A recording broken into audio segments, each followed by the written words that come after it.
드리러 왔습니다. 우리 학교가 그래도 이나마 명맥을 유지하는 것은 이 동문 선배님들 덕분이라고 생각합니다. 작년에도 우리 학교 행사에 동문들께서 많이 참여해서 강연도 여러 교실에 가서 해주셨거든요. 늘 또 장학금도 주시고 또 우리 축제 때 도움을 많이 주시고 계십니다. 그래서 오늘 대단한 행사 있다 해서 제가 일부러 감사 인사드리려고 나왔습니다. 정말 감사합니다. 대단한 예전에도 한 번 저 본 적이 있거든요. 꽤 오래됐잖아요, 실질적으로. 네, 네. 아, 그렇죠. 저는 뭐 한 번밖에 못 봐서 뒤에서 그냥 슬쩍 보고 갔는데, 그래도 이렇게 유지된다는 거 하나만으로 저는 기쁘고요. 이런 것이 후배들에게 모범 사례가 되고 우리 동문회가 얼마나 잘 이루어지는지 홍보도 될 겸 또한 선배들 따를 수 있는 계기가 되지 않을까 생각합니다. 그래서 우리 동문회가 계속 이런 걸 유지하면은 동문도 좋으실 것 같고 우리 학생도 깨닫는 바가 많을 거라고 생각합니다. 그래서 계속 잘 활성화되길 바랍니다. 감사합니다. 31번째 이야기입니다. 살면서 만나게 되는 이별을 위한 지혜로운 준비라는 내용으로 우리 6기 우경민 동문께서 강연을 해주실 건데 간단하게 좀 소개시켜 드릴게요. 고려대학교 10호관으로 입학하셨고요. 같은 학교 졸업하셨고 지금 녹십자 바이오테시시 그 다음에 지금은 용인 추모원 의전 팀장으로 근무를 하고 계십니다. 박수로 드리겠습니다.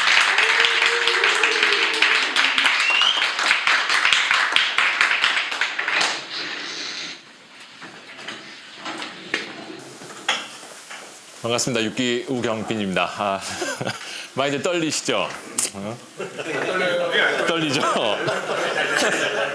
얼굴은 뻘개져가지고 저 새끼 제대로 할 수 있을까 막 떨리시죠? 별 큰 주제는 아닙니다, 솔직히. 근데 대부분이 모르고 있고 장래가 끝나도 기억에 남지 않는 시기입니다.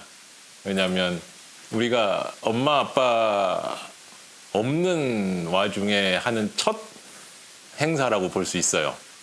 엄마 아빠가 이때까지 다 계셨단 말이죠. 엄마 모르는 거 있으면 엄마한테 물어봐도 되고 아빠한테 물어봐도 되는데 이제는 그렇게 물어볼 사람이 없다는 거, 그리고 결정을 내가 해야 된다는 거, 그것 때문에 되게 부담스러워하시고 또 남의 시선을 너무 의식해서 창피해하시고 이런 걸 내가 물으면 안 되는데 괜히 아는 척을 해야 될 것 같고 뭐 이런 내용들이에요. 그러니까 하나하나 좀 보시겠습니다. 화면.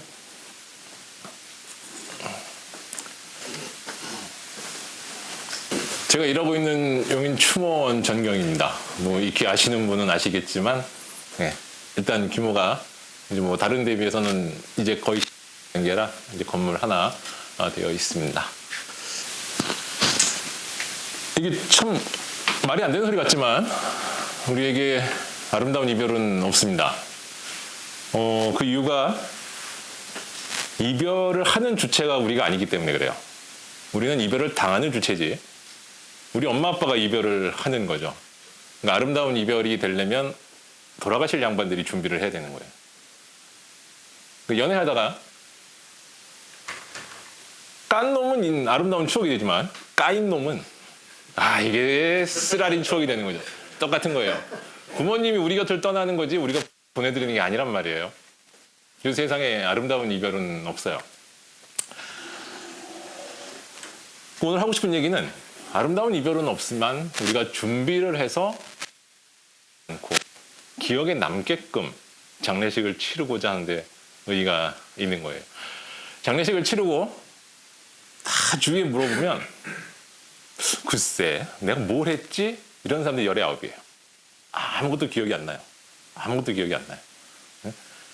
그냥 모르는 와중에 누가 시켜서 이렇게 하라니까 이렇게 하고 3일이 지나가요. 그럼 남는 건 피곤함만 남아요. 그리고 이제 정신 차려보면 집에 엄마 아빠가 안 계시고. 자, 조금만 지혜롭게 준비를 해보려고 합니다. 결론부터 일단 내고 진행을 할게요. 오늘 집에 가셔서 다른 건 다 잊어버리셔도 이 3가지만 기억을 하시면 됩니다. 아까도 말씀드렸지만 장례식장의 주인은 납니다. 모든 결정은 내가 내리고 모든 행사 진행은 내가 하는 거예요. 내가 상주예요. 아나무인격으로 내가 상주니까 아무도 간섭하지 말라고 마음 먹고 장례식을 치르셔도 괜찮습니다. 흔히 얘기하는 장례 지도사, 우리가 부리는 상조, 내 돈으로 부리는 사람들이에요. 그런 사람들이 하는 얘기 참고만 할 뿐이지 절대 그 사람들 하는 얘기가 다 옳다고 생각하면 안 돼요. 무조건 예스맨이 되면 안 된다는 얘기죠. 상주는 나예요. 내가 결정을 하는 거예요. 형제가 많으면 많을수록 힘들어져요. 그래서 장례식 자체가. 괴롭지 않은 뭐 장점도 있겠지만 저는 이제 혼자 장남자 뭐 동생도 없고 그래서 모든 결정을 그때 뭐 나이가 좀 어렸지만 엄마가 계셨겠지만 일처리가 좀 빨라요. 대신에 이게 맞는지 틀린지 검증은 안 되죠. 모든 게 다 일장일단이 있듯이. 어쨌든 장례식장의 주인은 나예요. 내가 괜히 남의 사람 눈치 볼 필요가 없어요. 상조 눈치, 장례식장 눈치, 그리고 제일 많이 보는 게 옆 빈소 눈치를 봐요. 우리 집은 이렇게 해도 되나? 옆집은 안 그런데 제사도 저 집은 3번 아침, 점심, 저녁으로 지내는데 우리는 한 번만 지내도 되나? 발인제도 지내는데 우리는 안 지내도 되나? 뭐 봉안제 상관 안 해도 돼. 내가 편한 대로 하면 돼요. 인정? 자, 두 번째. 상조는 없다라고 생각을 하시면 됩니다. 굳이 상조를 뭐 가입을 해야 되네, 알아봐야 되네 이러실 필요가 없어요. 장례식장 가면 장례지도사 다 있고 장례식장에서 모든 장례용품이나 장례 절차를 다 도와줍니다. 근데 이게 언제부턴가 장례식장에 가면 제대로 뭘 안 해준대더라. 그래서 우리가 좀 대신 해주마.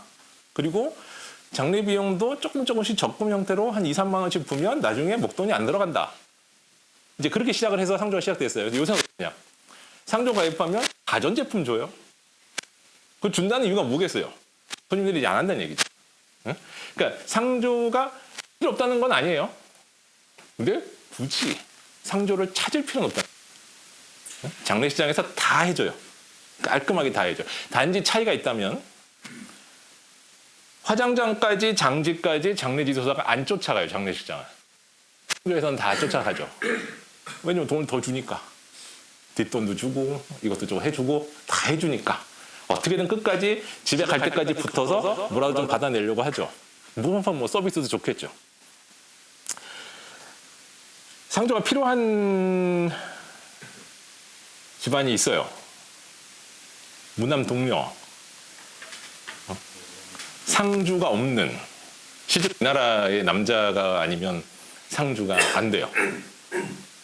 그래서 여자가 만장도 못 차고 상주 행세도 못 해요. 그럼 이제 여자 혼자서 뭘 해야 될지도 몰라요. 그러면 그런 좀 상조가 필요하기는 해요. 일단 공부부터 필요해서 다 준비할 게 있어야 되는데 어쨌든 우리 뭐 남고 출신이니까 다 남자들이 있을 거 아니에요. 그러니까 굳이 상조를 가입을 할 필요는 없어요. 있는 그러니까 이미 상조를 가입해 놓은 사람들 그냥 적금이다 만기라고 저는 안내를 해요. 굳이 그걸 써서 그리고 상조를 새로 가입하고자 하는 사람들 집안에 가전제품 바꾸고 싶으면 가입해라. 냉장고면 세탁기면 TV며 할부로 가입한다 싶으면 가입을 해라. 어쨌든 중요한 건 상조는 굳이 필요하지 않다. 장례식장 가도 다 해준다. 세 번째 얘기인데 어머니 아버님 모실 장지는 꼭 눈으로 가서 확인을 하시고 결정을 하세요. 아마 여기 부모님 뭐 여이신 분들 계시지만 열은 가보지 않고 결정을 해요. 장례식장에서 이래 가라, 이래 가자. 그럼 가보자. 이렇게 해서 발인 끝나고 화장 끝나고 가서 여기가 어딘지도 모르고 부모님을 모셔요.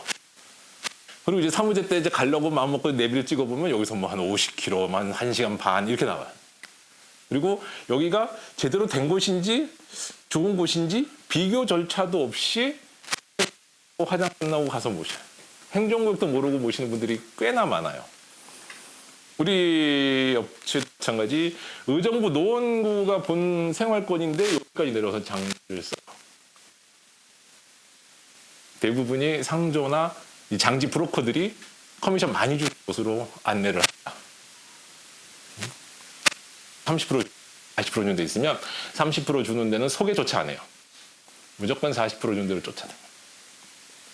그러니까 돌아가신 다음에 장지 결정해봐야 어쩔 수 없지만 살아계실 때 여기저기 집에서 가까운 곳 한번 둘러보시고 여긴 이래서 좋구나, 여긴 이래서 좋구나. 어차피 100% 만족하는 자리 없으니까 장점 보시고 이렇게 하면 좋겠다, 여기가 좋겠다. 미리. 장지는 항상 미리. 여력이 되시면 장례식장도 미리 한번 보시는 게 좋아요. 집에서 가까운데.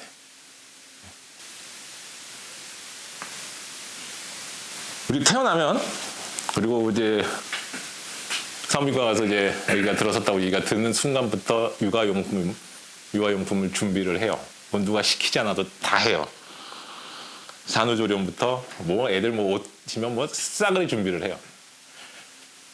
그건 누가 옆에서 물어봐도 대답도 잘해주고 뭐 경험담도 많고 후기도 많고 막 많아요. 그래서 태어나서 산후조리원 거쳐서 유치원 정도 들어가면 이제 애가 어느 정도 커서 지약가림을 해요. 근데 이제 돌아가시는 건 이제 정반대가 되죠. 유치원 대신에 요양병원 들어가는 순간부터 이제 더 좋다고 생각을 하시는 게 좋아요. 뭐 막말로 요양병원에서 치료받아서 완쾌돼서 다시 태어나신 분들 그렇게 많지 않습니다. 이미 그러니까 집에서 케어가 안 되기 때문에 요양병원 가시는 거예요. 치료 목적보다는 그래도 그래도 요양병원이 이제 그런 본연의 기능보다는 이제 집에서 케어가 안 되니까 요양병원을 보내드리는 거고, 이제 그때 요양병원에 들어가시면 이제 그때부터 준비를 해야 돼요. 아까 말씀드렸던 장지라든가 장례식장이라든가. 미리 알아본다고 해서 전혀 죄송스러울 게 아니에요. 물론 그렇게 생각하시는 분들도 있어요. 내가 이런 거 미리 알아본다고 해서 부모님이 한 10년 더 사실 걸 5년만 사시는 건가? 5년 사실 걸 2년 만에 돌아가실 건가? 계약하자마자 돌아가시는 건 아닐까? 이렇게 생각하는 분들도 있어요. 근데 되게 현실적으로 생각들을 하셔야 돼요. 기간이 그렇게 길지 않아요. 요양병원 요새 아까도 뭐 용재님 얘기했지만 알츠하이머 치매 아닌 이상 되게 한 1년 안팎으로 어머님 하늘나라 가세요. 그럼 1년 동안 장례식장 부랴 이것저것 준비하는데 우리가 실제로 움직일 시간도 많지 않아요. 기간은 1년이지만 뭐 바쁘다 뭐 하다 보면 주말에 또 피곤하다 뭐 하고 미루고 결국 그래서 돌아가세요. 요양병원 들어가시면 장지 보시고 꼭 보셔야 돼요. 장지, 그다음에 장례식장. 여력이 되시면 장례식장도 한번 보시고, 누가 돌아가셨으면 이제 장례식장 방문을 하죠. 그럼 이 장례식장은 이게 좋구나. 이 장례식장은 이게 좋구나. 이런 것도 한번 보시고, 그냥 가서 문상만 하는 것도 물론 중요하지만 여력이 되시고 여유가 되시면 그런 것도 한번 쭉 살펴줘서 내가 부모님 오시면 여기다 모셔야겠다. 이쪽으로 빈소를 차려야겠다. 그런 것도 한번 생각을 해보시고 좋습니다. 요양원. 그러니까 우리 옛날 어렸을 때 그 양로원 뭐 이런 사회복지시설과 지금 이 요양병원이란 말 자체가 태생한 게 별로 몇 년 안 돼요, 솔직히. 옛날에는 이제 일반 대학병원이나 이제 중환자실이나 이제 장기 입원을 하신 상태에서 이제 돌아가시는 예가 많았는데, 이제는 뭐 집에서 인종을 기다리자라고 이제 얘기해주는 의사 선생도 많고, 이제 그런 분들 때문에 이제 요양병원이라는 게 생겨나긴 했는데, 뭐 그게 중요한 게 아니에요. 그냥 뭐 의료기관이냐, 뭐 사회시설이냐, 요 차원. 그러니까 이미 돌아가시게 되면 이제 뭐 호스피스도 있고 하지만 이런 거 이제 기본적으로 조금 알아두시면 괜찮아요. 뭐 이런 거 마찬가지로 요양병원이나 요양원도 집에서 가까운 곳이 제일 좋은 곳이에요. 뭐 어디가 좋냐, 뭐 추천해달라 다 필요 없습니다. 그러니까 내가 자주 찾아뵐 수 있는 곳, 그러니까 어머님 아버님과 관련된 모든 것들은 자주 찾아뵐 수 있는 곳. 그러니까 내가 엄마 아빠 보러 가는데 이거 피곤하네, 뭐 씻어야 되네, 뭐 준비해야 되네, 부담되네, 이런 다 빵이에요. 장지건 요양병원이건 장례식장이건 집에서 가까운 데가 제일 좋은 자리입니다. 간단한 장례 일정, 장례 절차에 대해서 뭐 이런 말 단어 자체가 어려운 거예요. 그러니까 장례식 절차 하는 와중에 이 상조나 장례 지도사들이 얘기하는 거가 잘 안 와닿는 게 물론 경황도 없지만 단어 자체가 어려워서 그 사람들이 쓰는 전문 용어가 귀에 쏙 와닿지가 않는 거죠. 그러니까 기본적으로 이 정도만 알고 계시면 됩니다. 크게 보시면 이제 운구, 뭐 시신이라고 표현하는데 이제 옮겨오는 게 운구예요. 집에서 돌아가셨건 어디 병원에 돌아가셨건 장례식장까지 모셔오시는 게 운구예요. 물론 뭐 발인날 뭐 나가는 것도 운구라고 하지만, 그리고 이제 영안실에 안치를 한다고 그래요. 안치. 그리고 빈소를 차려요. 영좌라고 하는데. 그리고 이제 입관을 하고 발인을 하고 보통 5단계만 알고 계시면 되세요. 이제 그걸 이제 3일장에 맞춰서 한번 나눠본 거예요. 자, 돌아가시는 걸 봅니다. 임종을 합니다. 임종을 지켜본다고 하죠. 그럼 이제 돌아가시는 걸 직접 보신 분이 뭐 계실지 모르겠지만 이 손과 발이 많이 뒤틀려 있을 수도 있어요. 이제 그거 이제 나란히 이렇게 사후 강직 전에 쫙 주는 걸 수시라고 합니다. 그리고 이제 상이 났다는 걸 알리는 걸 이제 발상이라고 하고요. 그리고 나서 이제 장례식장에서 이제 장례 일정을 논의를 합니다. 어떻게 할 건지. 장례 용품도 그렇고. 그러고 나서 이제 부고 문자를 띄우죠. 근데 물론 요즘 세대하고는 안 맞는 게 많이 있을 거예요. 근데 이제 형식상 절차는 저렇게 진행이 됩니다. 그러니까 첫날부터 빈소를 차리는 게 아니에요. 그리고 이제 이튿날로 넘어갑니다. 우리 염한다 그러죠? 그게 염습이에요. 그리고 나서 이제 입관을 하죠. 관에다 모시고 그러고 나서 이제 빈소를 차립니다. 영주하라고 합니다. 그래서 이튿날부터 이제 문상을 받는 거죠. 성복이라 하면 이제 상복을 입는 걸 성복이라고 해요. 그러니까 지금은 이제 첫날부터 빈소 차려주고 뭐 상복 다 갈아입고 하죠. 워낙 바쁘니까. 이게 근데 그런 편법 익히시면 돼요. 빈소를 차린 후에 상복을 입습니다. 그리고 문상을 받습니다. 3일째 봅니다. 발인입니다. 이제 떠나는 거죠. 마찬가지로 운구해서 나갑니다. 이게 옛날에 이제 화장이 없었으니까 관을 내린다 그러죠. 그러고 나서 이제 봉분을 만든다. 이게 성분입니다. 요새 화장으로 바꾸면 이제 여기가 화장이 되고 안치가 되겠죠. 납골당 안치가 봉분 대신에. 그리고 이제 우제가 들어갑니다. 보통 우리가 얘기하는 사무제.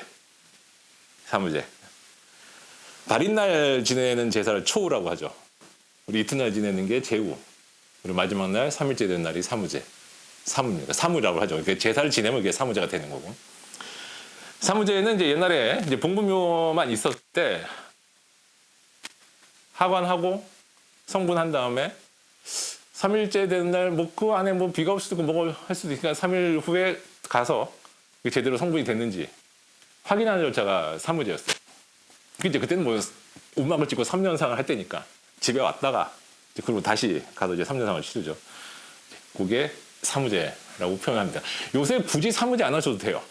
그러니까 아까 제일 처음에 말씀드렸지만 장례식장 뭐 장례 절차 뭐 다 제례 상례 남들이 이렇게 한다더라 굳이 따르실 필요 없어요. 내가 바쁘면 사무제 안 해도 돼요. 탈상 발인날 끝내도 되고 사무제 때 끝내도 되고 49제 때 끝내도 되고 내 편한 대로 하시면 되세요. 누가 뭐라고 하지 않습니다. 예. 누가 뭐라 해도 신경 쓰지 마세요. 왜? 내가 상주니까. 아까 말씀드린 단어들 조금 살펴드릴게요. 대충 까맣게 칠하는 것들 많이 들어보셨을 거예요. 아까도 말씀드렸다시피. 그리고 이제 이게 입관에 대한 이제 주로 이제 옛날에 있었던 거니까 이제 옛날 하관식 때 나오는 거는 이제 하얀색으로 칠을 해놨습니다. 뭐 크게 중요한 건 아니에요. 근데 이런 단어들을 장례지도사나 장례식장에서 써요. 성복하시고 뭐 우제 지내시고 뭐 이런 얘기들. 그러니까 이런 거 한번 아마 들어는 봐서 그래 이런 거구나 할 때 들리기만 하면 그래도 내가 주체적으로 움직일 수 있으니까. 근데 이런 단어가 이제 왜 이래요처럼 보이니까 귀에 안 들린단 말이죠. 그럼 저 사람이 무슨 얘기를 하는지 모르고 그냥 네네네 하고 나중에 가면 이런 거였나? 그럼 내가 이렇게 안 해도 됐을 텐데 후회를 하죠. 근데 이미 대답은 해놨고 이미 진행이 됩니다. 이런 장례 용어도 다시 한번 살펴보시면 좋습니다. 자, 이제 발인하고 묘지, 그러니까 장지 형태를 말씀을 드릴게요. 장지 형태도 장례지도사나 상조에서 얘기한 대로 그냥 가요. 화장을 하려면 화장하고, 뭐 하자면 뭐 하고, 납골당으로 가자 그러면 납골당하고, 걔네도 납골당이고, 이런 평장이고, 뭐 복이고, 커미션이 다 달라요. 걔가 유리한 장법에 따라서 장사를 치르도록 계속 유도를 합니다. 내가 끌려가는 거예요. 끌려가는. 일부 얘기예요. 전체가 다 그런 건 아닙니다. 납골담은 많이 보셨을 거예요. 뭐 TV나 영화에서도 많이 나와요. 담벼락에. 그러니까 저런 허연 담벼락에 이거를 보시면 벼락을 져요. 담 뜯어내고. 예. 당이죠. 제가 있는 곳이 납골당이에요. 유골함이 보이는. 굳이 사진은 안 나왔습니다. 여기는 한번 담을 이렇게 뜯어내고 뭐 닫아버리면 끝이에요. 그냥 번호만 있어요. 번호만. 유리로 이렇게 해가지고 이걸 그죠, 예. 그러니까 저 담을 뭐 열고 뭐 없어요. 그냥 땅에다 모시는데 그냥 야외에다가 벽에다가 하는 게 납골담이에요. 이런 담이에요, 담. 그리고 실내에 흔히 얘기하는 유람이 보이고 사진도 놓고 뭐 이런 게 납골당이에요. 나는 이거는 다들 알고 계실 거라 생각했는데 이 정도도 모르시면 얘기가 되게 길어지는. 납골 다미 생소하면 앞에 얘기한 건 다 되셨나요, 그러면? 이게 이제 정통, 그러니까 퓨전이라고 보시면 봉분묘도 아닌데 봉분 하관하긴 좀 그렇고 땅값이 비싸고 이제 묘지가 이제 넓어지니까 화장은 했는데 저런 담이나 당으로 들어가기 싫은 분도 있어요. 답답하다. 어르신들 그러죠. 야외에다 모신다. 그래서 이런 석실을 만들어요. 이건 이제 2층으로 되어 있는 석실인데 보통 이제 자갈 같은 걸로 깔고 이제 나라실을 하죠. 거기다 이제 유골함을 하나, 둘, 셋, 넷, 한 12분 혹은 뭐 24분 그게 이제 문중 납골 묘입니다. 그게 12분이든 8분이든 24분이든 그게 이제 단층이거나 2층이거나 3층이거나 하나의 석실, 관이거나 석실이거나 그런 게 남자들 로망이 있는 것 같아요. 내 손님들 보면은 어머니 아버지 모셔놓고 나중에 내가 선산에다가 크게 지어서 다시 모셔간대. 아직까지 내가 한 7, 8년 근무했는데 한 번도 모셔가신 분은 못 봤어요. 얘기만 드립다 해요. 그럼 그 관리를 누가 하냐? 옆에 있는 며느리 얼굴 색이 바뀌어요. 아주머니들은 전혀 신경 안 써요. 뭐 아버지가 할거나 말거나. 이 사건 누가 해요? 며느리들이 해요. 내가 이 일 하면서 제일 좋은 게 내가 이 나라에서 남자로 태어난 게 얼마나 다행인지 모르겠어요. 자, 요게 이제 이건 이제 유골함이 들어가요. 납골 담에도 유골함이 들어가고 납골 묘에도 유골함이 들어가는데 이거 그냥 분골 뼈 가루만 흙이랑 섞어서 자연으로 돌아가게 하면 자연장이에요. 이렇게 땅 속에다가 석실 같은 거 비슷하게 만들어요. 이제 왁구라고 저기 주형이라고 하네. 옛날 그 물 부어서 이렇게 틀 나오는 틀 같은 거 하나 넣어놓고 여기다가 이런 식으로 그냥 한지에 쌓여 있는 분골을 모셔도 되고, 요거는 이제 동그랗게 해가지고 이제 이런 유골함이 들어가는데 이게 전분으로 만든 유골함입니다. 그러면 썩죠. 그러니까 되죠. 어차피 이렇게 들어가는 거나 이렇게 돼서 나중에 없어지는 거랑 똑같아요. 그냥 여기다가 원래는 이렇게 모셨는데 이것도 이제 장사꾼들이 만들어낸 거예요. 요 유골함도 한 7, 8만 원 해요. 어떻게 해서든 돈을 붙여서 상주한테 긁어내는 게 얘네들 목적이거든요. 그러다 거기다 대고 싫다고 하는 사람들이 아무도 없어요. 우리 부모님인데 내가 싫다고 그러면 내가 불효자가 되나? 내가 나쁜 놈이든가? 저 사람이 나를 이상하게 보지 않을까? 이것 때문에 10만 원이면 10만 원 내고 15만 원이면 15만 원 내고 100만 원 100만 원 내요. 아까 얘기했지만 그러지 말자고 하는 거죠. 내가 주체적인 사상을 갖고 상주라서 노 할 건 노 하자는 거죠. 어쨌든 이거를 이제 밑에다가 이제 왁구를 짜고 유골함, 그러니까 전분으로 만든 유골함을 넣고 흙을 덮어요. 흙을 덮어서 요만한 네모난 그 오석 까만 돌 탁 올려놓은 거 보셨죠? 보셨을 거예요. 그렇게 거기 평평하다 해서 평장, 평장. 그러니까 단어가 장으로 끝나면 유골함이 없는 거예요. 이렇게 묘로 끝나거나 골자 이렇게 들어가는 거는 다 유골함이 있는 거고. 보통은 이렇게 하는 건 이 돌값이 많이 들어가니까 보통들은 이렇게 하세요. 야외에 봉분을 세우시는 것 둘째 치고 그거는 이제 논외로 하고 보통은 이렇게 하시고, 자연장 같은 경우는 이제 이런 식으로 모셔요. 그냥 땅을 파서 한지에, 화장장 가면 요새 한지에 다 싸줘요. 수원만 안 싸줘요. 수원에는 이제 그냥 유골함에다 유골 분골을 해주는데, 이렇게 한지채 모셔오면 땅을 파서 한지에다 딱 모시고 봤을 때 주위에 나무가 있으면 수목장이에요. 나무 없고 그냥 잔디만 있으면 잔디장인 거예요. 그리고 저 상태로 바다에 뿌리면 해양장이에요. 해양장은 못 들어보셨죠? 인천이나 부산 가면 해양장이 딱 두 군데 있어요. 그것도 이제 GPS로 이제 위도 경도를 따서 꼭 거기다가만 모셔야 돼요. 그럼 인천항에서 이제 배가 출발을 해요. 옛날에는 옛날에 그냥 바다에 배에다 막 뿌린 것처럼 뿌렸어. 그럼 좀 팍 날려요, 젓가루가. 그래서 이 사람들이 생각하는 게 배 후미에 가면 만한 구멍을 내서 거기다가 이렇게 뿌렸어요. 그래도 날려요. 그래서 바닷속으로 들어가는 캡슐을 하나 만들어서, 그것도 돈이에요. 그걸 이제 수조로 쫙 보내서 거기서 이제 뚜껑이 열리면 거기서 유골이 촥 흩어지게. 그것도 돈이에요. 그렇게 하는 것도. 물론 뿌리는 게 제일 싸요. 자, 이제 해연장에서 뿌렸어. 그 다음부터가 돈이에요. 인천에 딱 도착해서 저기다가 우리 엄마 아빠를 모셨는데 그냥 먼 발치에서 오겠어요? 배 타고 나가요. 배 타고 나가요? 한 명 나가는데 이게 10만 원이에요. 그럼 뭐 가족, 네 가족이 하면 4, 50만 원이 깨져요. 다른 가족하고 나가기 싫어서 우리 가족만 가고 싶어요. 그럼 배를 하나 대절을 해요. 또 하나 50만 원 나가요. 그게 해양장이에요. 이 나라에서 해양장을 누가 많이 하냐면 조선 교포들, 조선족들이 많이 해요. 그러니까 이거를 여기서 돌아가신 뭐 우리가 얘는 뭐 제중 동포가 아니라 그냥 조선족이죠. 중국 사람이죠. 모셔갈 수는 없으니까 여기서 일도 해야 되고. 그러니까 유골함 싸서 이런 묘자리 쓰는 것도 돈이니까 그냥 바다에 가서 쫙 뿌려요. 중국 제일 가까운 쪽에다가. 그렇게 많이 쓰는 게 해양장입니다. 어쨌든 납골 담을 하든 납골 묘를 하든 평장묘를 하든 최후는 이렇게 가야 돼요. 결국은 이렇게 가야 돼. 요새 우리 부모님만 케어하지 우리 자식들 보고 할아버지 할머니 케어하는 소리 못해요. 얘기를 해도 아마 안 들을 거예요. 그럼 이렇게 묘자리를 썼는데 관리가 안 돼? 그럼 이제 무용고 처리를 하죠. 무용고 처리를 하면 이 업장에서는 이 유골함을 꺼내서 자체적으로 알아서 임의로 처분을 해요. 자연장은 이미 그곳에 모셨기 때문에 뭐 다시 빼서 딴 데다 하거나 그럴 수가 없어요. 그러니까 여기 한번 모셔 계시면 그냥 평생 모셔 계시면 무연고가 되더라도. 그러니까 처음에 쓰실 때 이렇게 해서 나중에 내 손 거치지 않고 남의 손으로 이렇게 되느니 처음부터 이렇게 하시는 것도 한 방법이다 싶어요. 그 대신에 이런 것처럼 내가 있을 때 뭔가 이렇게 기억이 되거나 뭐 남는 건 없어요.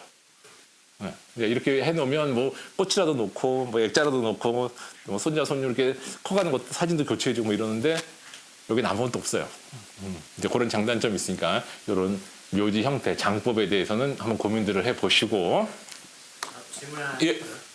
그러면은 이런 경우에 만약에 그 화장해가지고서 이거 그거다가 저런 방법 말고 예를 들어서 뭐 절에 놓친다든지 할 때 그게 불법인가요? 아니면 가능한 거예요? 가능해요. 보호를 못 받아요.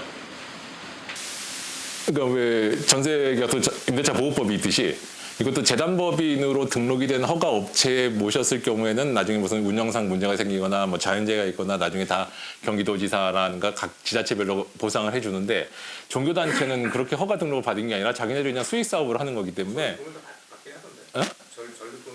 그러니까 받죠.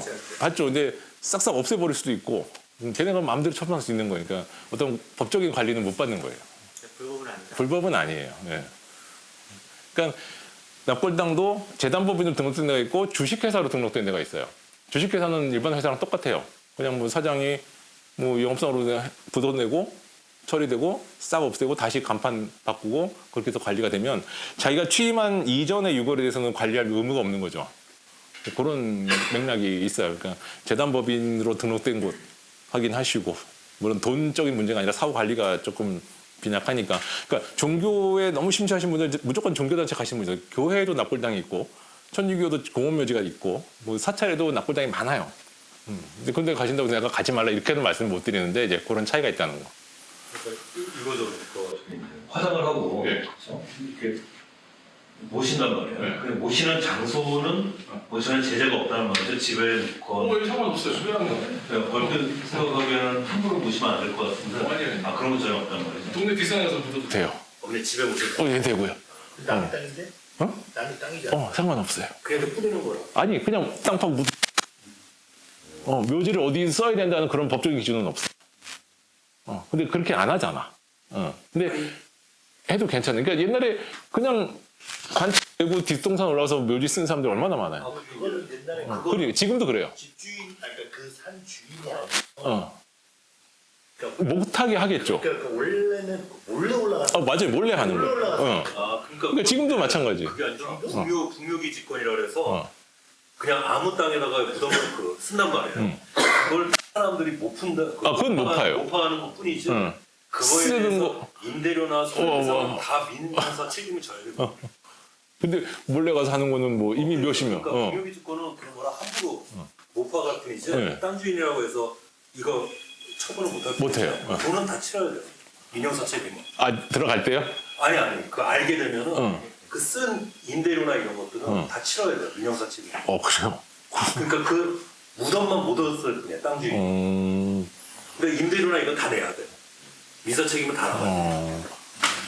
어쨌든 묘지를 그 유골함을 갖고 어디를 가셔도 그거에 대한 기준은 없어요.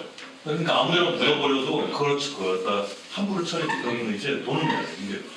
임차료. 그렇죠. 그 이제 특별한 케이스니까. 일단 뭐 이렇게 그런 하는 케이스니까 상관없다는 거고. 이건 이제 장례 끝나고 이제 아까 전에 매장이나 화장을 했을 때 아까 일단 납골당, 납골묘제 이제 그냥 도식화 한 거예요. 아까 그랬지만 이제 파묘 이제 얘기가 나오는 게 저 이장이에요.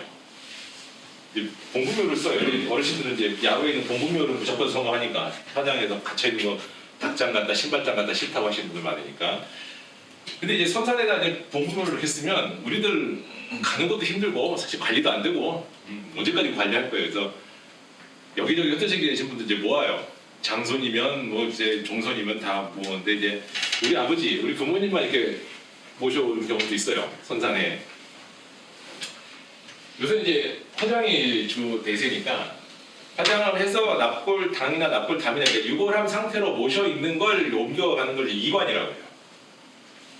그리고 봉분묘를 이제 영화처럼 파묘해서 관 꺼내서 하을 개관하고 화장해서 오는 걸 이제 개장이라고 하는 거예요.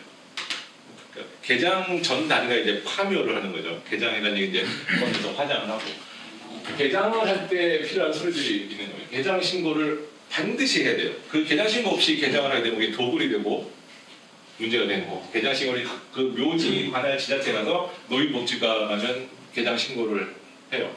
그것도 이제 신고를 하면 공무원들이 나와서 사진도 보고 이 묘가 진짜 그 묘가 맞는지 확인해야 되는데 그런 절차가 없어요. 필요한 서류는 묘지 사진하고 신청서가 들어가야 되는데 이 묘지 사진은 아무 묘나 찍어도 다 통과가 돼요. 우리 엄마 아빠 묘라는 걸 그 누구도 증명 안 해도 되고 증명하려고도 안 해요. 그러니까 막말로 이미 개장업자랑 막 섭외해가지고 개장을 먼저 해놓고도 개장 신고가 가능하다는 거죠. 사후에 묘지 사진 아무나 찍어서. 개장을 했으면 화장을 반드시 해야 되겠죠. 주로 개장 6월에다가 화장은 이제 오후에 진행해요. 오전에 이제 장례 하신 분들 먼저 하고. 그리고 이제 이분이 사망했다는 거에 대한 제적 등본이 들어가야 돼요. 그래서 아까도 얘기했지만 이제 보통 이런 걸 이제 윤달에 하죠. 이제 매년 7월 되면 또 윤달이 돌아와요. 작년 4월인가 3월이 윤달이었고. 부모님이 돌아가신 지 한 2, 30년 정도 되면 솔직히 뭐 화장할 게 없어요. 그걸 육탈이라고 하는데 이제 뼈에 살점이 좀 붙어 있어야 뭐 화장이 되는데 2, 30년, 20년 정도 지나면 없어요. 그냥 백골만 남아 있어요. 그럼 이제 개장업자들이 자기 담뱃값만 좀 챙겨주면 내가 여기서 화장을 해주겠노라 해요. 뭐 유족들도 뭐 시간 아끼고 뭐 여기서 해준다는데 그렇게 하지. 엄연한 불법이에요. 걸리지 않아서 그렇지. 우리 도로에서 유턴해서 불법 유턴하고 다 잡아내지 않잖아요. 똑같은 거예요. 그걸 한 번이라도 보셨으면 그렇게 하겠다는 생각 못할 텐데 일단 이만한 이제 곰솥에다가 이제 다 때려 붓고 토치로 쫙 해요. 흙이건 뭐 이건 뭐 상관없이 다 때려 붓고 해요. 일단 불순물만 없으면 되니까. 그래놓고 이제 6월에 옮겨 담으면 6월에 꽉 차요. 6월만 있는 게 아니니까 흙까지 다 들어간 거니까. 이제 그렇게 해서 이제 개장 6월이라고 들고 와요. 그럼 그렇게 했으면 개장 신고서는 어차피 신고를 했으니까 없고 개장 신고서 없고 재정등본 오래되신 분이라고 뭐 줘야 안 된다고 생각해요. 근데 개장 신고 하나만 들고 와요. 화장 증명서가 없는 6월은 6월이 아니에요. 법적으로. 난치를 하면 안 돼요. 근데 이 업계에서는 화장이 필요 없어서 안 했다는 명목하에 안치를 진행을 해요. 그러니까 유탈이 다 됐으니까 굳이 화장을 할 필요가 없다. 뼈를 굳이 빨 필요는 없잖아. 그냥 뼈로 유골함에 담아서 오시는 우리가 흔한 말로 그냥 감자탕이다 이렇게 얘기를 하는데 우리 속들 말고 그렇게 해서 분골 없이 그냥 수골만 해서 오시는 분들이 많아요. 마찬가지로 개장도 그냥 수골한 상태로 오는 거예요. 화장 필요 없다. 유탈이 다 됐다. 그래서 현지 화장을 해도 원래는 안 되는 건데 암암리에 안치가 가능해요. 이제 조상님들 중에 공분묘로 계신 분들이 있으면 제일 좋은 건 화장을 해서 순리대로 모셔는 게 좋은데 이제 이거에 대해서 이런 방법도 있으니까 굳이 이렇게 하시라는 말씀은 아니에요. 이런 방법이 있다는 거니까. 그래서 이제 제사 지내요. 이거 다 따려서 제사 지내실 분 없죠. 근데 이제 장례식장에서 장례지도사가 이제 제를 진행을 하면 이제 이런 얘기들을 해요. 그런 얘기 많이 보셨을 거예요. 뭐 유세차 제문도 있고, 그다음에 누구 제배요, 여자분들은 사배요, 뭐 이렇게 하면서 제사상 노는 거를 이제 얘기를 막 해줘요. 그럼 이제 제일 많이 듣는 게 뭐 홍동백서 이런 거 많이 들어, 석포도 이런 거 많이 들어보잖아요. 어동육서 이런 거. 근데 이런 얘기들 쭉 설명을 해준단 말이에요, 장례지로. 그럼 이제 보면 쭉 머릿속에 넣고 아 그런 기억이 난다. 이 정도만 알고 가시면 그 장례식장 돌아가는 게 아 이렇게 돌아가는구나 이해를 하고 시킴을 당하는 거 하고 아무것도 모르는 상태에서 당하는 거 좀 다르니까 한번 보시라고 적어놨습니다. 여태까지 말씀드린 거 이제 종합적으로 정리를 해볼게요. 마찬가지로 장례식장 잠지 제일 가까운 곳이 제일 좋습니다. 뭐 아무리 시설이 뛰어나도 먼 데 있으면 안 가죠. 이미 꽝이에요. 마찬가지로 매장, 화장, 장례용품 아까 말씀드린 대로 합리적으로 고르셔야 돼요. 예를 들어서 엄마 아빠 화장할 건데 굳이 관 좋은 거 할 필요 없고 수입 굳이 좋은 거 할 필요 없어요. 중국산이면 어때? 그냥 기본적인 거 하셔도 돼. 근데 그 남의 눈치 보고 좋은 거 해줘야 돼, 뭐 해줘야 돼. 옆에 막 부추깁니다.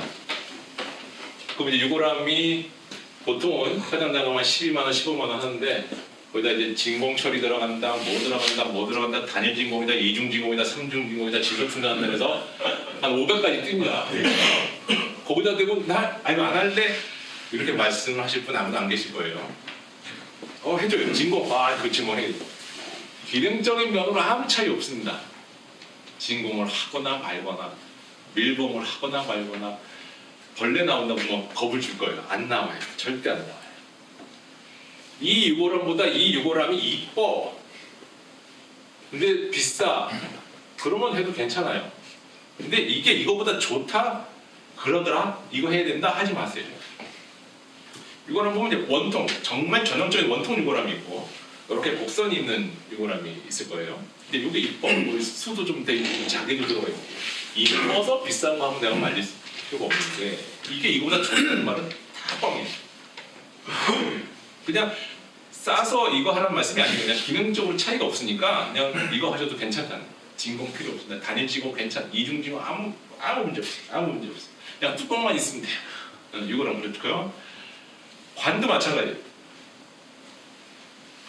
향나무 관이 제일 비싸고 제일 좋은데 그건 이제 매장할 때 있고 개장을 할 예정이 있으면 향나무관이 제일 안 좋아요. 안 썩어요. 시신이 안 썩어요. 이게 자체적인 항바이오 기능이 있는 향나무라 그냥 시신이 20년이 지나도 온전한 상태로 있어요. 그럼 이제 개장할 때 아까 말씀드렸죠. 육탈이 다 돼서 이걸만 수습이 돼야 되는데 온전한 시신은 있어요. 물론 뭐 부패는 다 돼 있겠죠. 그럼 거기서 또 관을 짜야 되고 또 운구를 해야 돼요. 6월만 수습이 되면 우리 함 들어갈 때 막 이렇게 붙임지고 들어가잖아요. 그만한 정도로 수습이 되는데 이게 향나무관을 쓰고 거기다가 오칠까지 하고 칠하고는 안 썩어요. 안 썩어. 그럼 그대로 나와요. 이걸 어떻게 우리가 짊어지고 가요? 그럼 또 운구차 불러야지 뭐 관도 짜야지 돈이 2배로 들어가. 그러니까 배장을 할 때는 향나무가 좋은데 개장할 때 그러니까 뭐 먼 훈 일이니까 어떻게 예상을 못하겠지만 굳이 그렇게 좋은 거 안 하셔도 돼요. 장례용. 그냥 형편에 맞게 합리적으로 괜찮은 걸로. 그러니까 내가 무조건 싼 거 하라고 말씀드리는 게 아니에요. 그냥 합리적으로 이 정도 수준에서 괜찮다. 그러니까 남의 눈치 안 봐도 된다. 장례 지도사나 상조 얘기 안 들어도 된다. 이 정도만 하시면 돼요. 수익도 마찬가지예요. 뭐 아까도 이따 나중에 얘기하겠지만 굳이 선배 수익 안 써도 돼요. 그냥 평상복 입혀서 발인해도 괜찮아요. 아무 문제 없어요. 어머님이 즐겨 입으셨던 뭐 한복 입혀서 보내신 분도 있고 아버지 즐겨 입었던 뭐 어머니 코트 입어서 보내신 분도 계세요. 뭐 아무런 이상한 거 아니에요. 우리 그렇게 하셔도 돼요. 괜찮아요. 왜 아까 얘기했죠. 내가 상주인데 내 맘대로 괜찮아요. 아무도 뭐라 안 해요. 뭐라 하는 걸 듣는 것 자체가 이상합니다. 그리고 이제 헷갈려 하는 게 3일장, 4~5일장. 아까 얘기했지만 화장장 예약이 안 되면 4~5일장이 그냥 넘어가요. 근데 요새 어떤 분들이 계시냐면 3일장은 딱 끝내요. 그리고 이제 여관실에 있다가 화장장이 한 5일 후, 6일 후에 잡히잖아? 그럼 그때 발인을 해요. 네. 그것도 되게 합리적인 것 같아요. 굳이 장례식장을 5일, 6일 쓸 필요는 없잖아. 그러니까 3일장은 딱 끝내고 그리고 이제 일상생활 하다가 화장장에 따로 가면 돼. 괜찮아요. 이것도 아무 문제 없어요. 그건 내가 판단하고 내가 결정하면 돼요. 제가 헷갈려 하시는 게 이 사무제, 49제. 보통 49제를 제사라고 생각하시는 분들이 의외로 많아요. 대부분 안 그러실 거예요. 그 옛날에 영화 있었고요. 제가 뭐 신과 함께 영화 보셨는데 거기 차태현이 7개의 지옥을 건너가죠. 여기 일주일 동안에 지나가고 그 일주일 7주를 다 지나고 이제 환생을 하든 어디 다른 데로 가든 그 개념에서 나온 게 49제예요. 그건 불교 용어예요. 그러니까 내가 기독교인인데 남들은 49제 하는데 나도 해야 되나 생각할 필요 없어요. 안 해도 돼요. 그럼 불교에서 천도제를 지내는 건데 그게 7일 일주일 동안 그래 한다 해서 신체제라는 거. 그 마지막에 49제가 되는 거예요. 물론 49제인데 제사지도 상관은 없어요. 이제 49제는 제사를 의미하는 건 아니다. 사무제는 마찬가지로 아까 초, 제후, 사무 말씀드렸죠. 제사를 지내면 그게 사무제가 되는 거예요. 아까도 말씀드렸지만 장례식장 미리 한번 보시고 장지 한번 보시고 봄이 돌아가시면 장례식장만 섭외를 하면 다 끝나요. 솔직히 뭐 준비할 거 없어요. 장례식장 연락하면 문부차 보내주고 다 해서 비서 차려주고 다 해줘요. 우리가 준비할 거 없어요. 그냥 이게 안 되면 그냥 상정회사 연락해도 끝이에요. 전화 한 통이면 끝나요. 솔직히 준비할 게 없어요. 그냥 마음의 준비만 하시면 돼요. 그러니까 부모님이 돌아가시기 전에 부모님이 돌아가실 거니까 어떻게 하자. 미리 알아본다는 게 이런 걸 알아보는 거지. 뭐 절차상으로 뭘 준비하실 건 크게 없어요. 그러니까 겁을 내 하실 필요가 없다는 거죠. 근데 막상 다쳤을 때 장례식장만 섭외하면 돼요. 상조 있으신 분들 상조한테 연락하면 끝나요. 근데 한 가지 아쉬운 거는 이제 전화만 하면 되는데 전화는 나고 나서부터 이제 걔네들이 시키는 게 아무런 의미도 모르면서 따라 한다는 게 문제인 거죠. 그러니까 이제 끝나고 나면 기억이 남는 게 아무것도 없어요. 그럼 누가 물어봐도 장례식 어땠어? 그러면 대답할 게 없어. 그냥 피곤만 해. 피곤해. 아 힘들어. 근데 이제 대충 좀 이렇게 보시면 돌아가는 상황 보고 스케줄 프로세스 딱 보시면 이제 그런 게 좀 떠오를 텐데 어쨌든 막상 준비할 기간이 좀 있으면 상관인데 뭐 갑자기 돌아가신 분, 뭐 뇌졸중이라든가 심혈관계 대통령이 돌아가신 분들은 얼른 그냥 장례식장 연락만 하시면 되세요. 몇 년 전에 코로나로 돌아가신 분도 그렇고 장례식장만 섭외하면 돼요. 그러니까 미리 장례식장만 알아보셔도 일단 절반 이상은 하시는 거예요. 화장장이랑 또 마찬가지로 장례식장 다 해주고 사람들에서 다 해줘요. 수도권에는 화장장이 이렇게 있습니다. 6군데가 있는데 지금 많이 모질한 상태라 5일장, 6일장이 되고 그게 싫으신 분들은 천안이나 원주에 가서 화장을 해보세요. 관내 화장장은 화장비가 10만 원이고 살고 있는 곳 이외에는 100만 원. 그래 10배 차이가 대신 90%를 할인을 해주는 거죠. 마찬가지로 빈소재단 장식하는 거 이거는 관수기 아까 말씀드린 게 다 평범하게 그냥 일상적으로 준비하시면 돼요. 뭐 굳이 좋은 거 그렇게까지 보내드리시진 않아요. 제일 중요한 거죠. 제일 가까운 데가 좋은데 가까운 데 좋은 거고 그 다음으로 좋은 게 거기에 동문이 일하고 있으면 그보다 돈 좋은 데가 어디 있겠습니까? 그죠? 네. 그게 제일 좋은 데예요. 그죠, 지수요? 조금 멀어도 거기에 동문가가 있으면 그걸로 가셔야지. 우리 지역. 아까 말씀드린 게 재단법인 그런 얘기예요. 법인 재단법인도 등록이 되어 있는 시설을 선택을 하시고 한번 말씀드렸던 무용고 처리가 되면 유골함을 빼서 의미적으로 처리한다는 거. 물론 뭐 무용고가 된다는 거면 이제 모른다는 거죠. 어떻게 처리가 되는지 뭐 알면 그게 무용고겠어요. 이렇게 보시면 됩니다. 자, 이번에 내가 일하면서 조금 아쉬웠던 것들을 한번 봤어요. 이제 준비를 해야 되는데 부모님 영정 사진을 좀 준비를 하시는 게 좋을 것 같아요. 엄마 아빠들 사진 잘 안 찍어요.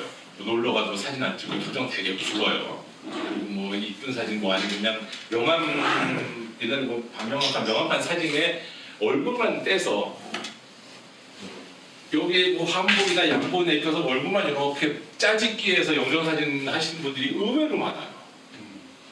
굳이 그렇게는 하지 말자는 거예요.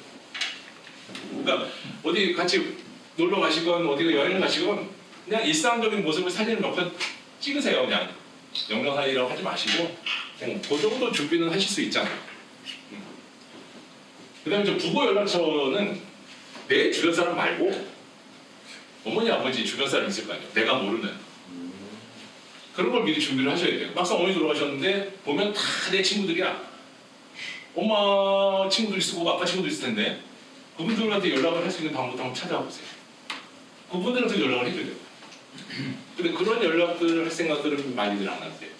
그래서 나중에들 알고 찾아오신 분들이 계시니까 미리미리 그런 연락처 한번 챙겨보시고, 아까 말씀드린 수익 굳이 뭐 삼배 할 필요, 뭐 삼배는 뭐 향바이오기능 아까 향나무처럼 뭐 그런 기능이 있긴 합니다만 뭐 요즘 세대는 게 대체되는 건 아니니까. 그리고 아까 말씀드린 똑같은 맥락이에요. 가능하다면 장인장모도 우리 엄마 아빠 같은 곳에 모셔오면 가기도 좋고 소화하기도 좋고 이제 이런 건 이제 뭐 많은 사이가 필요하겠죠. 이제 이렇게 하시는 분들이 의외로 많아요. 이제 모셨는데 아까처럼 개장을 해서 다시 같은 곳으로 모셔오거나. 근데 이제 싸움이 일어나는 게 똑같은 거예요. 명절 때 니네 집 가고 우리 집 가는 뭐 니네 똑같은 거예요. 니네 엄마 아빠만 보러 가냐, 우리 엄마 아빠 보러 가야지. 그럼 이제 다 정리가 좀 각지 있으니까 이제 간에 만에 막 싸우고 이제 다 한 분들 모셔오는 것도 다 방법이다 이 말씀드립니다. 그리고 이게 제일 한다는 얘기인데 우리 업체에서 일을 하다 보면 이제 고인 기준으로 모든 게 돌아가요. 살아있는 사람 이름 필요한 게 아니잖아. 뭔가 문의를 하거나 뭔가 내가 해주고 싶어도 돌아가신 분 성함이 어떻게 돼요? 물어보면 멈칫멈칫하는 사람들이 많아요. 생각이 안 나요. 보면 다 사위야. 다 사위야. 나도 사위지만 다 사위야. 며느리들은 시부모 이름 다 알아요. 응?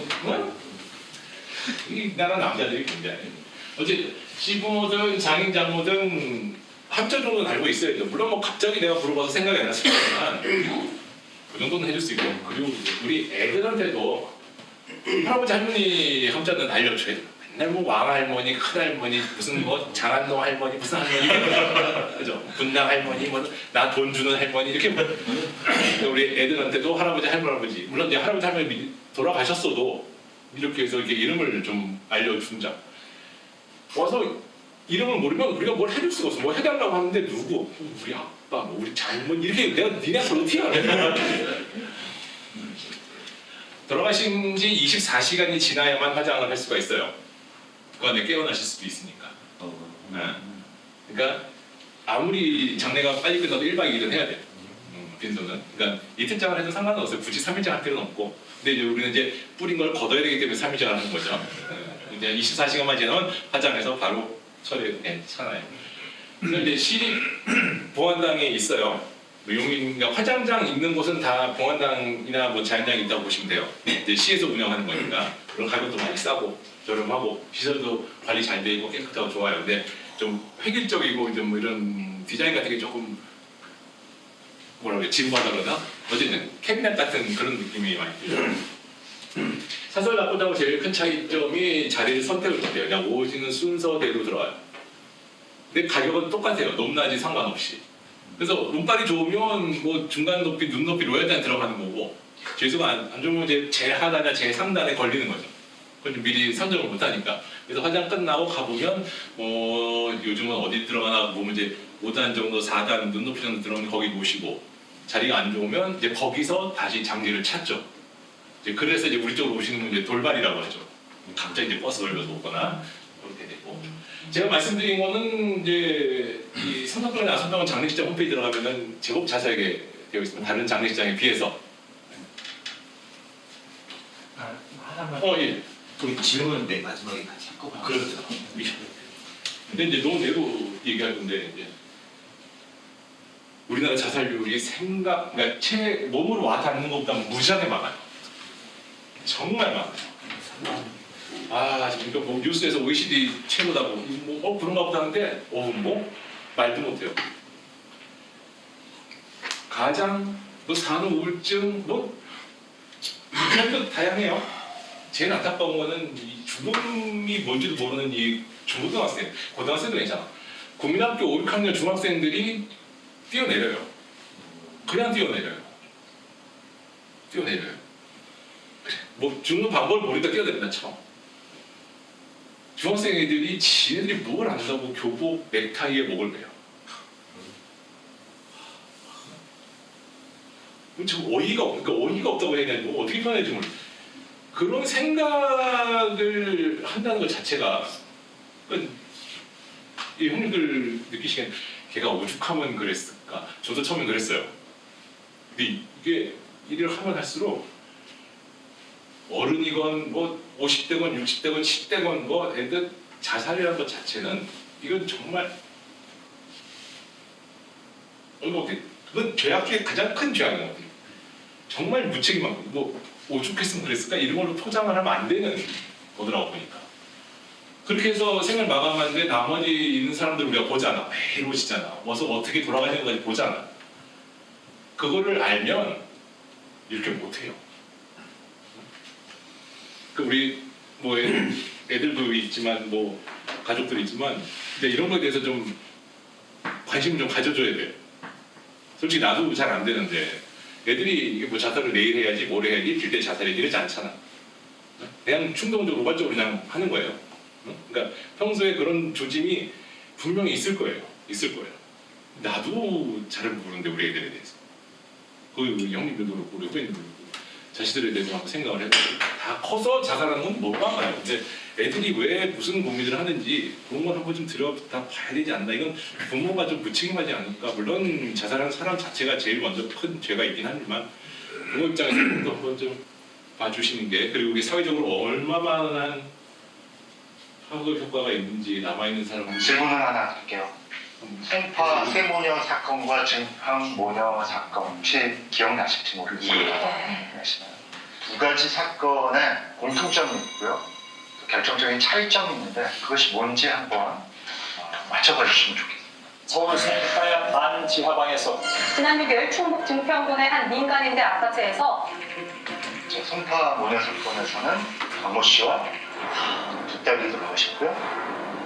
증평 모녀 사건에서는 엄마와 또 어린 딸이 사망하고 있습니다. 결국에는 저 두 사건 다 약간 조금 어머니가 혼자서 이 가정을 좀 경제적으로 너무 많이 힘드니까 저런 선택까지 가게 된 공통적인 면도 좀 있는 것 같긴 한 것 같습니다. 두 케이스 모두 다 약간 복지 사각지대에 놓였던 굉장히 힘들었던 사람들이 이야기하는 게 아버지 살인만 다르죠. 슬퍼했던 사건이기도 해요. 그렇죠. 두 사건의 차이점 갖고 나오면 어떤 것이 있을까요?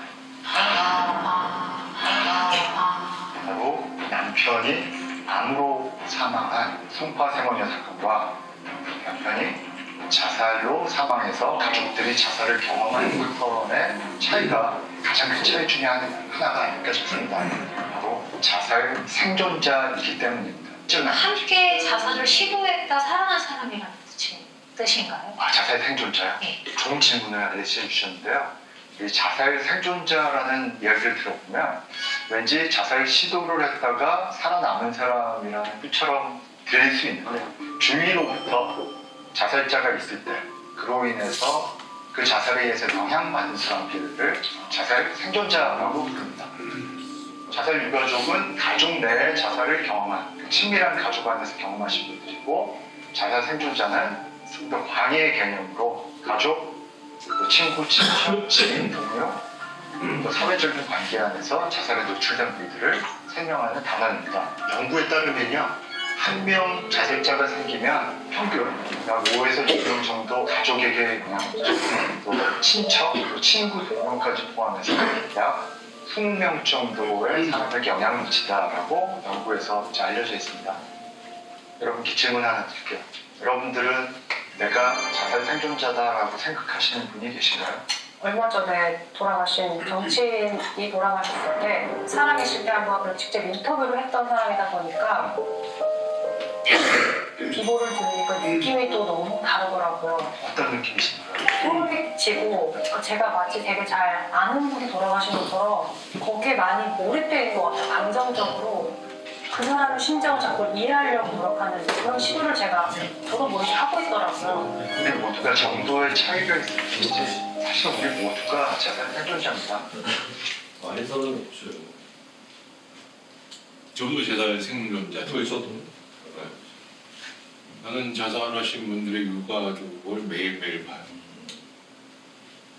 직접적으로 내가 가족은 아니지만 어제 봤던 분이 자살해서 들어오신 분들이 있어요. 자제분들이 돌아가시거나 병으로 돌아가시거나 사고로 돌아가시거나 그분들이 그걸 못 참아서 다시 따라가요. 그럼 이제 그분들을 안치를 해요. 그럼 내 아버지도 아닌데 이게 유골함으로 좀 만지면 정말 나한테 뭐라고 할 것 같은. 내가 아버지한테도 그런 느낌을 못 받았는데 분명히 어제까지 와서 여기서 담배 한 대 피시고 커피 한 잔 드시고 책 보시다가 아들내미 한 번 보고 이렇게 가셨던 분들이 자살했다고 사고 돌아가셨다고 그럼 이거랑을 잡고 있으면 이거 갖다 빠지네. 이 소리 듣고 나도 어떻게 그러니까 내가 이런 경험을 안 해도 되잖아. 또 이 자살 생존자들 그런 거. 자살을 한 사람이 자살을 함으로써 겪지 않아도 될 일들을 겪고 마음의 동요가 일어나고 뭔가 사회 생활에 영향을 끼치죠. 그게 자살 생존자가 그러는데 잘 유가족들은 오죽하겠어요. 뭐 생활이 되겠어요. 뭐가 되겠어요. 그러니까 내가 할 수만 있다면 우리 놈 새끼들이 자살한 놈을 잡아다가 니네 엄마 아빠 봐라. 너 때문에 엄마 아빠가 이렇게까지 힘들어하고 있는데 너 그렇게 할 수 있겠냐고 물어보고 싶어요. 그런 생각들이 들어요. 그러니까 이게 뭐 장례 절차와는 관계 없는 얘기지만 그래도 죽음에 대해서 우리 스스로 죽음을 선택할 수는 없는데 스스로 선택한 사람들 남아있는 후폭풍이 어마어마해요. 그러니까 우리 주변에 그런 일이 있으면 안 되겠죠. 그러니까 우리도 주위에 뭐 여기 오기 형님들도 이제 그런 경험하신 분들이 있잖아요. 마찬가지로 그런 거에 대해서 한번 생각을 해보자 해서 잠깐 연구했습니다. 오늘 강의 이제 여기까지 마치도록 하겠습니다. 오늘 가장 중요한 거 장례식장, 장지 미리 살아계실 때 한번 알아보고 발품 팔아서 직접 가서 보시고 결정을 하셔야 된다는 거. 그리고 우리 엄마 아빠 천년만년 사시는 게 아닙니다. 언젠간 돌아가셔요. 그러니까 준비해도 죄책감 갖지 마시자고 시간 좀 마련했습니다. 고맙습니다.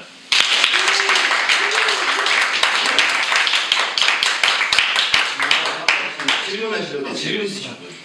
아까 영정사진 준비 그러면은 예를 들어서 뭐 지금 현재 그 영상사진 찍기 좀 어렵다, 힘들다 그러면 그냥 과거 때 사진 좀 상관없는 거죠. 근데 이제 너무 많이 차이가 나면 예를 들어서 고인분이 한 80세인데 한 50대 사진 들으면 이제 우리 같은 직원들은 헷갈려 하죠.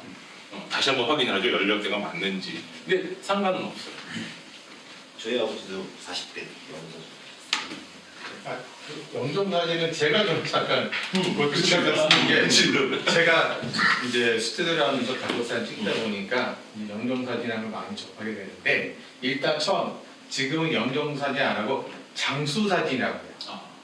그래서 부모님들한테 요번에 사진 찍으시고 더 건강하게 오래 사세요 라는 개념으로 장수사진 찍으러 합시다 이렇게 해요. 근데 한 10년 전만 해도 지금 우리 부모님들한테 영정이라 말 거라면 부모님 화를 막 냈어. 맞아요. 지금은 이제 우리 윗세대 분들도 많이 이제 생각을 하셔서 스스로 찍으려고 하셔요. 근데 자식들한테 찍자는 말을 못해요. 그래서 보통 용진이도 그랬지만 가족 사진 찍으러 가요. 근데 그 가족 사진 찍는 가장 큰 목적은 부모님 영정 사진 찍으러 하는 거예요. 네. 그리고 저쪽에도 우리 후배들이 있는데 후배도 영정사진 찍고 싶었는데 아버님의 성격이 너무 강직하고 그런 이야기를 꺼낼 수도 없고 이랬는데 막상 오니까 본인이 나 찍어달라고 했어요. 그래서 아주 편안하게 잘 찍었어요. 그런데 이제 제가 봤을 때 한 65세 정도에 찍은 게 가장 좋긴 하시더라고요. 근데 75세 넘어가시고 80 넘어가시면 나중에 찍어놓으면 사진이 사실 이쁘진 않아요. 그렇지만 그 기술이 있기 때문에 예쁘게 포장을 해요. 예쁘게 포장을 할 수는 있어요. 하지만 그래도 최대한 일찍 찍는 게 좋고 제가 여기 동문들이 있던 관계로 어떤 선배님은 찍었는데 찍고 바로 일주일부터 아버님의 의식이 이제 이렇게 없어지신 거예요. 예를 들면. 그래서 그때 참 사진 잘 찍었다 이렇게 이야기를 하는데 일단은 이제 가족 사진 찍으러 가자는 그런 개념으로 그래서 또 가족 사진 찍으러 가자는 개념이 왜 좋으냐면 가족 사진 찍을 때 손자 손녀가 같이 가잖아요. 그리고 아버님들은 우리 앞에서 안 웃어. 근데 손자 손녀 앞에 내려놓고 할아버지 할머니 웃겨보자 뭐 이러면 그냥만 웃으세요. 좋으셔서. 그럴 때 사진 탁탁탁 찍어요. 그래서 이제 영정 사진 하지 말고 장수 사진 하고 최대한 일찍 찍는 게 제일 좋고 그다음에 이제 어떤 변명이라든지 아니면 거리를 만들려고 한다면 가족 사진 찍으러 같이 가시죠 라고 하면은 요즘 어르신들은 그럼 나가서 내가 찍어야지 하는 것도 있고 자식들은 아무도 말 안 했는데 본인 스스로 야 왜 나 사진 안 찍어줘 이러시면서 찍어달라고 한 적이 있었어요. 네, 그렇게 좀 힘드세요. 혹시 다른 질문 있으시죠? 웃으시는 게 낫죠. 예. 그냥 일상적으로 가장 평범한 사진이 좋아요. 굳이 영정이라고 이렇게 틀에 박힌 것보다 우리 어머니는 셀카를 찍으세요. 놀러 갈 때마다 친구분들하고. 그래서 용전 이거 영정 사진 해줘라. 매주 바뀌어요. 영정. 다른 질문. 일반 얘기 좀 하려고 했는데 납골묘가 있어요. 납골묘가 가족 공무원 밑으로 들어간 납골묘가 있는데 그걸 다네 개짜리밖에 없거든요. 그럼 네 개가 차면 하나씩 빼서 이제 바꿔야 되는데 그럼 그걸 어떻게 해요? 어떻게 할 거예요? 어떻게 해요? 그걸 정해야 되는 거. 미리 정해? 아니면 정해. 그 어차피 개수를 그러니까 장비를 늘리지 않을 거면 산골을 해야죠. 그렇죠. 그걸 그러면 그건 이관이 아니고 그럼 안에 산골이. 뿌리는 그래. 화장장 가면 유택동산이라고. 근데 거기다가 이제 손대을 이제 버리는 거야. 그 제일 밑에부터 아니 저 어디 누구 마음에 안 드는 사람부터. 보통 네 분만 해. 할아버지 할머니 엄마 아빠만 이렇게. 근데 좀 많은데 네 자리까지. 네. 근데 뭐 옛날처럼 뭐 증조부 고조부 다 그냥. 양평에 지금 제자리까지 납병호가 돼 있는데 그죠 저런 분들이 많죠. 아버지가 벌써 마련해 주신 자리가 있는데 그 선산을 관리하는 산직이 저희 조카분이 원체 동산이 두 개였는데 사기를 치시고는 소송이 붙어서 공분 두개가 남아있는 상황인데 지금도 문제가 많아서 거길 들어가기 싫어하세요. 난 거기 안 들어가다 선언하시고 지금 일산 쪽에 저희 문중산소에 할아버지가 마지막으로 들어가 계신 연합갱신 문중산소에 당신은 수목장으로 가겠다고 저한테는 말씀을 하셨거든요.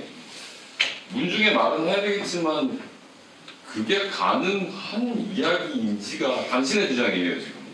양평으로는 안 가시기로 하셨고 일산에 있는 그 문중산소에 나는 그냥 수목장을 해줘. 그리고 저하고 할아버지 성묘를 갖다가 당신이 소나무를 쏟아보고 계신 거고 제 마음을 찢어놓으신 상황인데 그 수목장의 정확한 의미하고 그냥 화장해서 나무 밑에 뿌리면 되는 거예요. 그게 수목장. 아 그러게. 아까 말씀드린 대로 땅에다가 이거를 모시잖아요. 네. 그 앞에 나무가 있으면 수목장인 거예요. 그러면 그냥 문중에 얘기하고 뿌리겠습니다 하면 되는 거고요. 아 알겠습니다. 수목장 했다는 거죠. 아 네네. 나무가 없으면 그건 잔디장이 되는 거고. 네 알겠습니다. 네. 혹시 다른 질문 있으세요? 교수님 제가 좀 질문할게요. 아까 말씀하신 것 중에 사실은 뭐 어머니가 그렇고 지인분들 연락처를 할 때 만약에 뭐 캐치를 했는데 어머니 핸드폰을 못 열어내거든요. 그럴 때는 방법이나 IT 업종에 뭐지? 그거 네, 제가 아는데 얼마 전에 방송에서 봤는데 끊이든 열 수 있다고 했는데 뭐 사망진단서 가지고 그 서비스 들어가면 열어준대요. 아이폰도 열어주나? 아이폰은 아니에요. 되게 시끄러워요. 개인 아니면 절대 개인적으로 얼마 전에 하더라고. 하나도 있어요. 부모님이 두 분이 다 살아 계시면 편하게 순서가 부모님들이 미리 상주를 들어보실 때 양가 부모님 두 분이 계실 때 한 분이 들어가시면 다른 분이 상주를 했는데 마지막 한 분이 만약에 상주를 했는데 가입된 걸 몰라요. 어떻게 찾을 수가 없어. 그럴 때는 그럼 날리는 거죠. 미리 없어요. 미리 그런 걸 미리 알아보시는 게 중요한 과정이 해주는 거. 상조가 있으면 뭐 그러니까 그런 문화 같은 거는 이제 자녀분들이 챙기셔야 돼요. 이제 부모님이 낳아 주시는 게 이제 그분들이 아름다운 이별을 준비하는 건데 그분들 입장에서 아름다운 이별을 되세요. 상조 군제협회 같은 게 있어. 거기다 분양이 될 거야. 그래서 아까 말씀 차명 계좌 무슨 계좌고 보험 이거 다 검색이 될 거예요. 그러니까 저도 제 아버님은 굉장히 갑자기 돌아가신 케이스라 뭐 저도 아무 경험이 없어서 혹시 다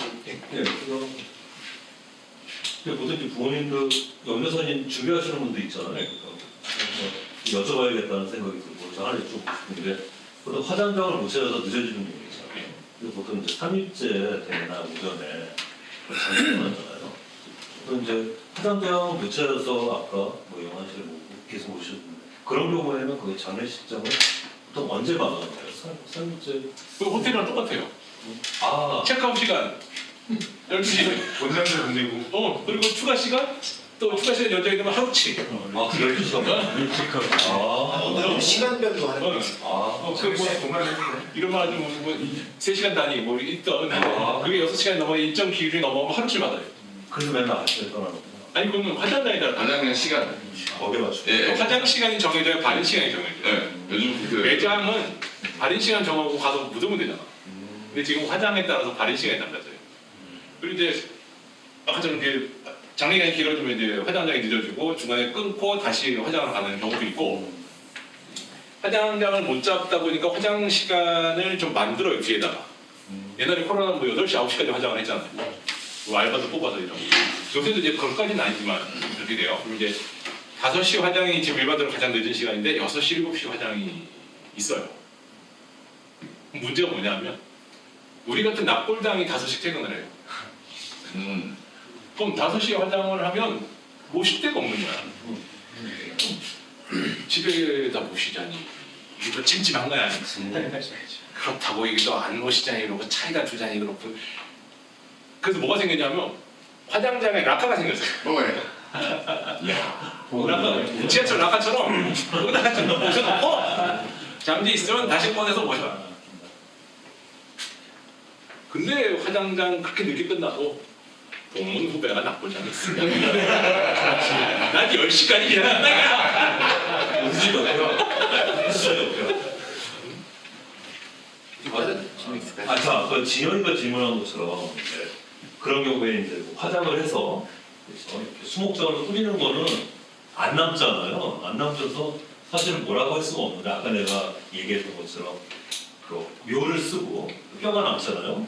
이거는 똑같아요. 그러니까 남의 땅에다 묘를 쓰거나 남의 땅에다 농사를 지으면 땅 주인도 그 묘나 이걸 못 없어요 절대.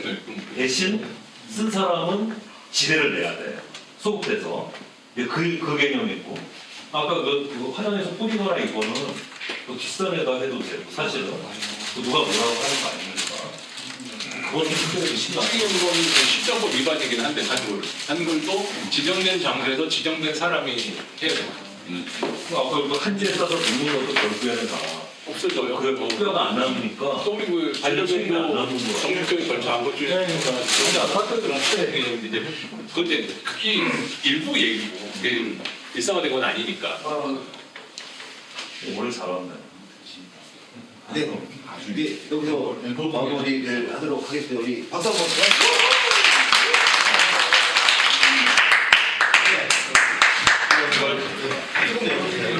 감사한 마음을 담아 이 표를 드립니다.